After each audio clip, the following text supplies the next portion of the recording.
The last question was asked for the first time, half in jest, on May 21st, 2061, at a time when humanity first stepped into the light. The question came about as a result of a $5 bet over highballs, and it happened this way. Alexander Adel and Bertram Lupov were two of the faithful attendants of Multivac. As well as any human beings could, they knew what lay behind the cold, clicking, flashing face, miles and miles of face, of that giant computer. They had at least a vague notion of the general plan of relays and circuits that had long since grown past the point where any single human could possibly have a firm grasp of the whole. Multivac was self-adjusting and self-correcting. It had to be, for nothing human could adjust and correct it quickly enough or even adequately enough. So Adel and Lupov attended the monstrous giant only lightly and superficially, yet as well as any men could. They fed it data, adjusted questions to its needs and translated the answers that were issued. Certainly they, and all others like them, were fully entitled to share in the glory that was Multivac's.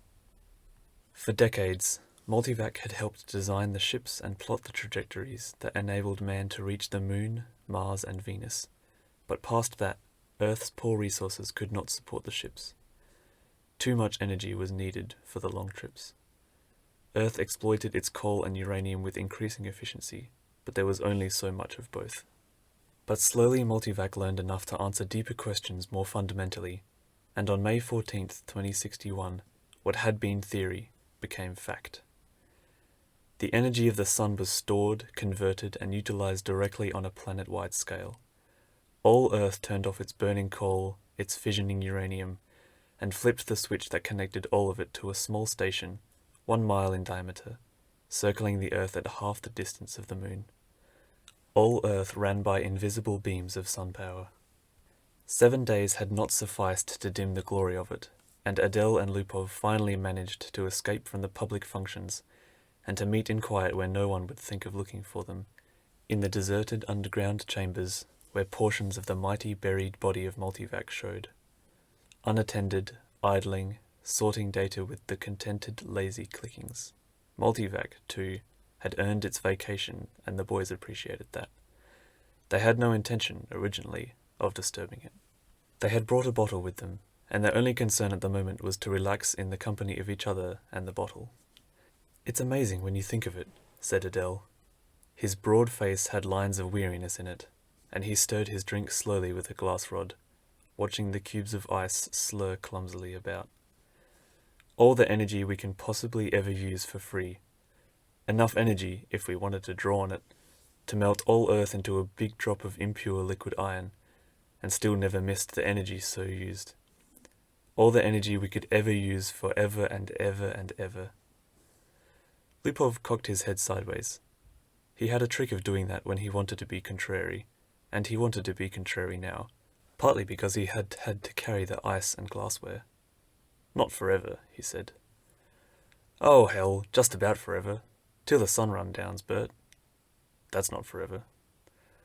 "All right then. Billions and billions of years. 10 billion maybe. Are you satisfied?" Lupov put his fingers through his thinning hair as though to reassure himself that some was still left, and sipped gently at his own drink. 10 billion years isn't forever.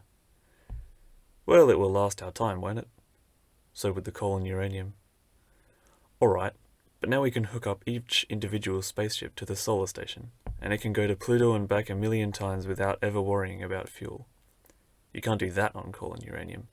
Ask Multivac if you don't believe me." "I don't have to ask Multivac. I know that."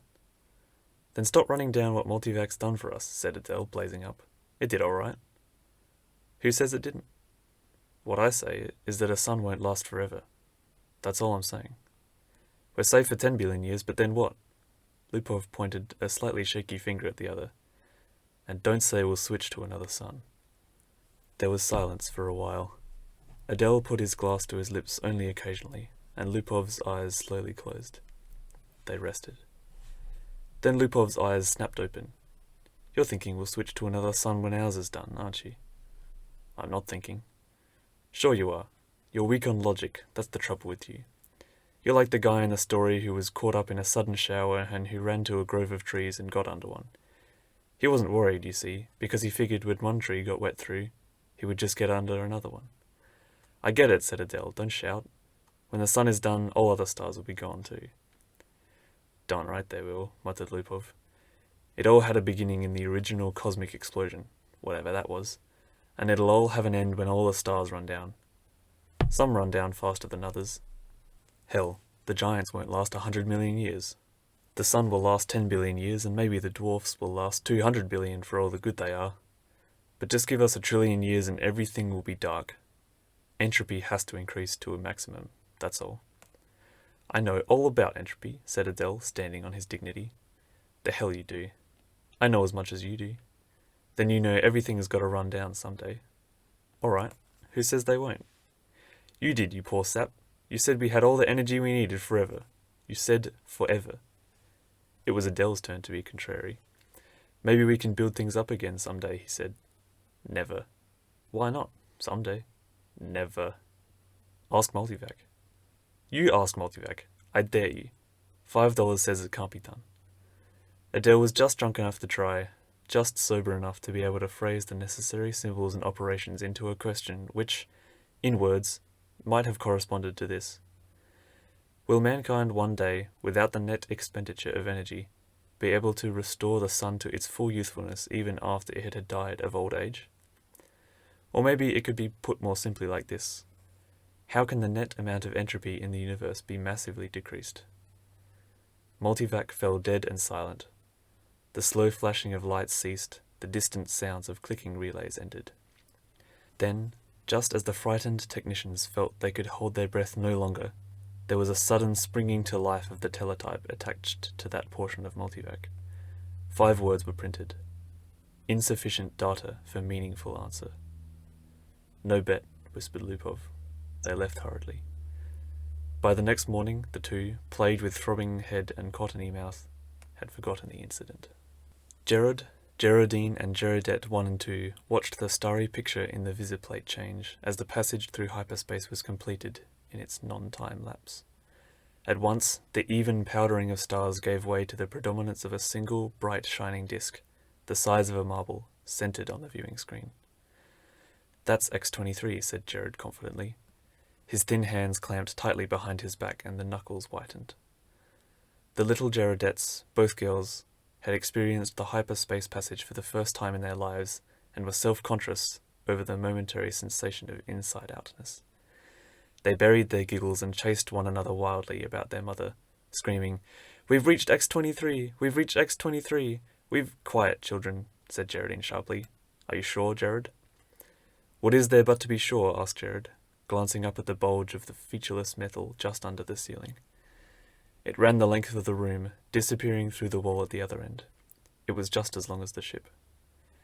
Gerard scarcely knew a thing about the thick rod of metal except that it was called a microvac, that one asked it questions if one wished, that if one did not it still had its task of guiding the ship to a pre-ordered destination, of feeding on energies from the various subgalactic power stations, of computing the equations for the hyperspatial jumps.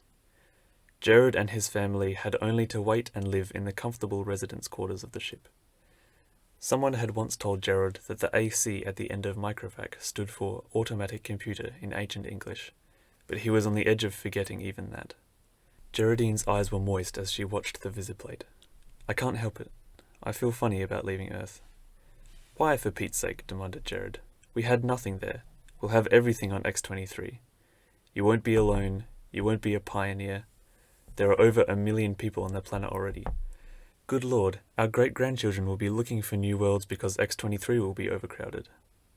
Then, after a reflective pause, "I tell you, it's a lucky thing the computers worked out interstellar travel the way the race is growing." I know, said Geraldine miserably. Gerardette 1 said promptly, "Our microvac is the best microvac in the world." "I think so too," said Gerard, tousling her hair. It was a nice feeling to have a microvac of your own, and Gerard was glad he was part of his generation and no other. In his father's youth, the only computers had been tremendous machines taking up 100 square miles of land. There was only one to a planet. Planetary ACs, they were called. They had been growing in size steadily for 1,000 years, and then, all at once, came refinement. In place of transistors had come molecular valves so that even the largest planetary AC could be put into a space only half the volume of a spaceship.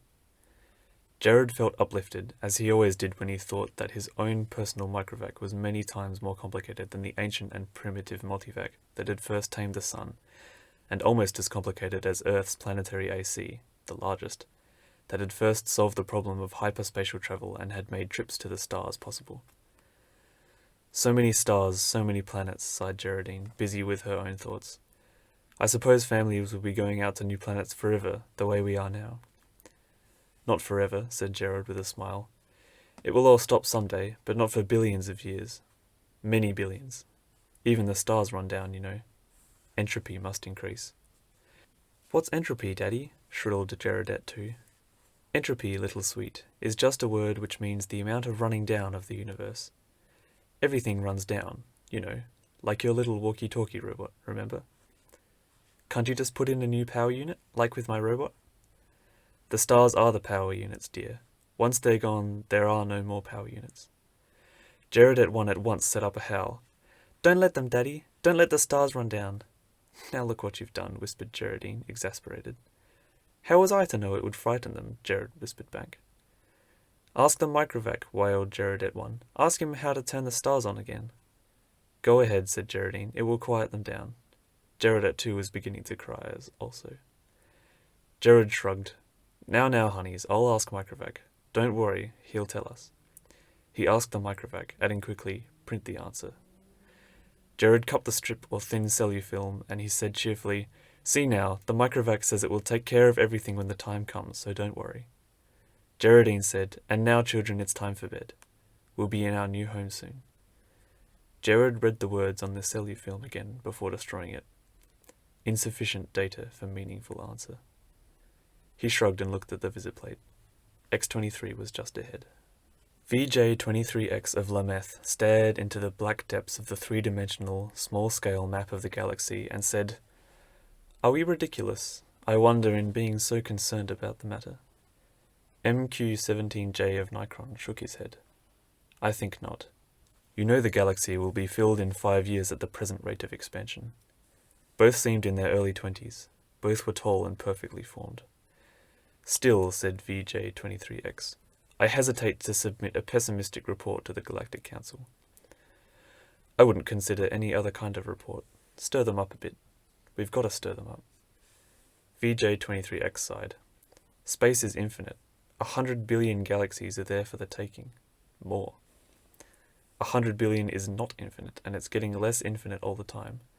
Consider, 20,000 years ago, mankind first solved the problem of utilizing stellar energy, and a few centuries later, interstellar travel became possible. It took mankind 1 million years to fill one small world, and then only 15,000 years to fill the rest of the galaxy. Now the population doubles every 10 years, VJ-23X interrupted. We can thank immortality for that. Very well. Immortality exists and we have to take it into account. I admit it has its seamy side, this immortality. The galactic AC has solved many problems for us, but in solving the problem of preventing old age and death, it has undone all its other solutions. Yet you wouldn't want to abandon life, I suppose. Not at all, snapped MQ-17J, softening it at once to, not yet. I'm by no means old enough. How old are you? 223. And you? I'm still under 200. But to get back to my point. Population doubles every 10 years. Once this galaxy is filled, we'll have another filled in 10 years. Another 10 years and we'll have filled 2 more. Another decade, 4 more. In 100 years we'll have filled 1,000 galaxies. In 1,000 years, 1,000,000 galaxies. In 10,000 years, the entire known universe. Then what? VJ-23X said, As a side issue, there's a problem of transportation. I wonder how many sun power units it will take to move galaxies of individuals from one galaxy to the next. A very good point. Already, mankind consumes 2 sun power units per year. Most of it's wasted. After all, our own galaxy alone pours out 1,000 sun power units a year and we only use 2 of those. Granted, but even with 100% efficiency we only stave off the end. Our energy requirements are going up in a geometric progression even faster than our population. We'll run out of energy even sooner than we run out of galaxies. A good point. A very good point. We'll just have to build new stars out of interstellar gas. Or out of dissipated heat? Asked MQ-17J sarcastically. There may be some way to reverse entropy. We ought to ask the galactic AC.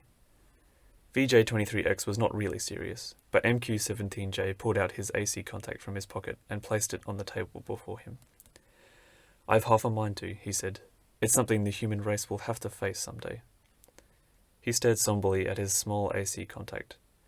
It was only 2 inches cubed and nothing in itself, but it was connected through hyperspace with the great galactic AC that served all mankind. Hyperspace considered, it was an integral part of the galactic AC. MQ-17J paused to wonder if someday in his immortal life he would ever get to see the galactic AC. It was on a little world of its own, a spider-webbing of force beams holding the matter within which surges of submesons took the place of the old clumsy molecular valves. Yet despite its sub-etheric workings, the galactic AC was known to be a full 1,000 feet across. MQ-17J asked suddenly of his AC contact, "Can entropy ever be reversed?" VJ23X looked startled and said at once, "Oh, say, I didn't really mean to have you ask that." "Why not?" "We both know entropy can't be reversed. You can't turn smoke and ash back into a tree." "Do you have trees on your world?" asked MQ-17J. The sound of the galactic AC startled them into silence. Its voice came thin and beautiful out of the small AC contact on the desk. It said, "There is insufficient data for a meaningful answer." VJ23X said, "See?" The two men thereupon returned to the question of the report they were to make to the Galactic Council. Z Prime's mind spanned the new galaxy with a faint interest in the countless twists of stars that powdered it. He had never seen this one before. Would he ever see them all? So many of them, each with its load of humanity, but a load that was almost a dead weight. More and more the real essence of men was to be found out here, in space. Minds, not bodies. The immortal bodies remained back on the planets, in suspension over the eons. Sometimes they roused for material activity, but that was growing rarer. Few new individuals were coming into existence to join the incredibly mighty throng. But what matter? There was little room in the universe for new individuals. Z Prime was roused out of his reverie upon coming across the wispy tendrils of another mind. "I am Z Prime," said Z Prime. "And you?" "I am D sub 1. Your galaxy?" "We call it only the galaxy." "And you?" "We call ours the same. All men call their galaxy, and nothing more." "Why not?" "True, since all galaxies are the same." "Not all galaxies. On one particular galaxy the race of man must have originated. That makes it different." Z Prime said, "On which one?" "I cannot say. The universal AC would know." "Shall we ask him?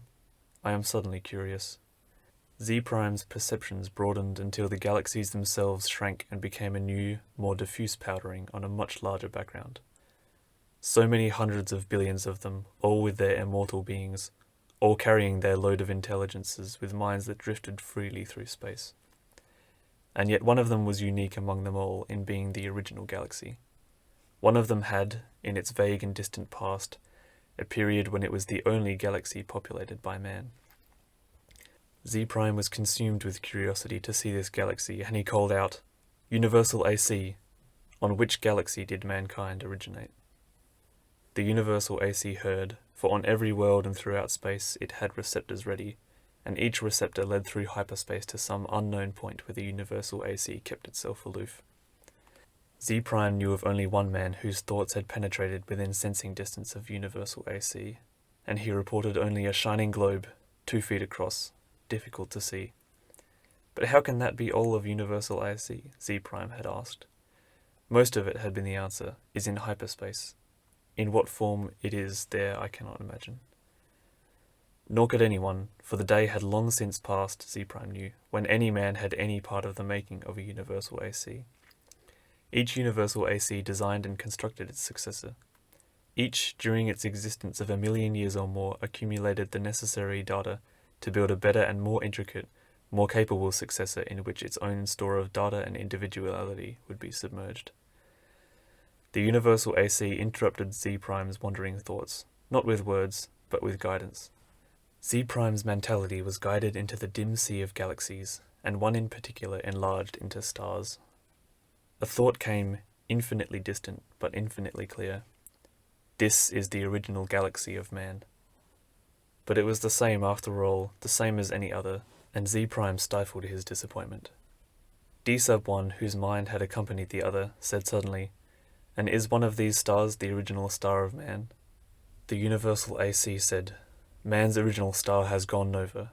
It is a white dwarf." "Did the men upon it die?" asked Z Prime, startled and without thinking. The universal AC said, "A new world, as in such cases, was constructed for their physical bodies in time." "Yes, of course," said Z Prime, but a sense of loss overwhelmed him even so. His mind released its hold on the original galaxy of man, let it spring back and lose itself among the blurred pinpoints. He never wanted to see it again. D sub 1 said, "What is wrong?" "The stars are dying. The original star is dead." "They must all die? Why not?" "But when all energy is gone, our bodies will finally die, and you and I with them. It will take billions of years. I do not wish it to happen even after billions of years. Universal AC, how may stars be kept from dying?" D sub 1 said in amusement, "You're asking how entropy might be reversed in direction." And the universal AC answered, "There is as yet insufficient data for a meaningful answer." Z Prime's thoughts fled back to his own galaxy. He gave no further thought to D sub 1, whose body might be waiting on a galaxy 1,000,000,000,000 light years away, or on the star next to Z Prime's own. It didn't matter. Unhappily, Z Prime began collecting interstellar hydrogen, out of which to build a small star of his own. If the stars must someday die, at least some could yet be built. Man considered with himself, for in a way, man, mentally, was one. He consisted of 1,000,000,000,000,000,000,000,000 ageless bodies, each in its place, each resting quiet and incorruptible, each cared for by perfect automatons, equally incorruptible, while the minds of all the bodies freely melted into one another, indistinguishable. Man said, "The universe is dying." Man looked about at the dimming galaxies. The giant stars, spendthrifts, were gone long ago, back in the dimmest of the dim far past. Almost all stars were white dwarfs, fading to the end. New stars had been built of the dust between the stars, some by natural processes, some by man himself, and those were going too. White dwarfs might yet be crashed together, and of the mighty forces so released, new stars built, but only one star for every 1,000 white dwarfs destroyed, and those would come to an end too. Man said, "Carefully husbanded, as directed by the cosmic AC, the energy that is even yet left in all the universe will last for billions of years. But even so," said man, "eventually it will all come to an end. However it may be husbanded, however stretched out, the energy once expended is gone and cannot be restored. Entropy must increase forever to the maximum." Man said, "Can entropy not be reversed? Let us ask the cosmic AC." The cosmic AC surrounded them, but not in space. Not a fragment of it was in space. It was in hyperspace and made of something that was neither matter nor energy. The question of its size and nature no longer had meaning in any terms that man could comprehend. "Cosmic AC," said man, "how may entropy be reversed?" The cosmic AC said, "There is as yet insufficient data for a meaningful answer." Man said, "Collect additional data." The cosmic AC said, "I will do so. I have been doing so for 100 billion years. My predecessors and I have been asked this question many times. All the data I have remains insufficient." "Will there come a time," said man, "when data will be sufficient, or is the problem insoluble in all conceivable circumstances?" The cosmic AC said, "No problem is insoluble in all conceivable circumstances." Man said, "When will you have enough data to answer the question?" The cosmic AC said, "There is as yet insufficient data for a meaningful answer." "Will you keep working on it?" asked man. The cosmic AC said, "I will." Man said, "We shall wait." The stars and galaxies died and snuffed out, and space grew black after 10 trillion years of running down. One by one, man fused with AC, each physical body losing its mental identity in a manner that was somehow not a loss but a gain. Man's last mind paused before fusion, looking over a space that included nothing but the dregs of one last dark star, and nothing besides but incredibly thin matter, agitated randomly by the tag ends of heat wearing out, asymptotically to the absolute zero. Man said, AC, is this the end? Can this chaos not be reversed into the universe once more? Can that not be done? AC said, there is as yet insufficient data for a meaningful answer. Man's last mind fused and only AC existed, and that in hyperspace. Matter and energy had ended, and with it space and time. Even AC existed only for the sake of that one last question that it had never answered from the time a half-drunken computer technician 10 trillion years before had asked the question of a computer that was to AC far less than a man was to man. All other questions had been answered, and until this last question was answered also, AC might not release his consciousness. All collected data had come to a final end. Nothing was left to be collected. But all collected data had yet to be completely correlated and put together in all possible relationships. A timeless interval was spent doing that. And it came to pass that AC learned how to reverse the direction of entropy. But there was now no man to whom AC might give the answer of the last question. No matter. The answer, by demonstration, would take care of that too. For another timeless interval, AC thought how best to do this. Carefully, AC organized the program. The consciousness of AC encompassed all of what had once been a universe and brooded over what was now chaos. Step by step, it must be done. And AC said, "Let there be light." And there was light.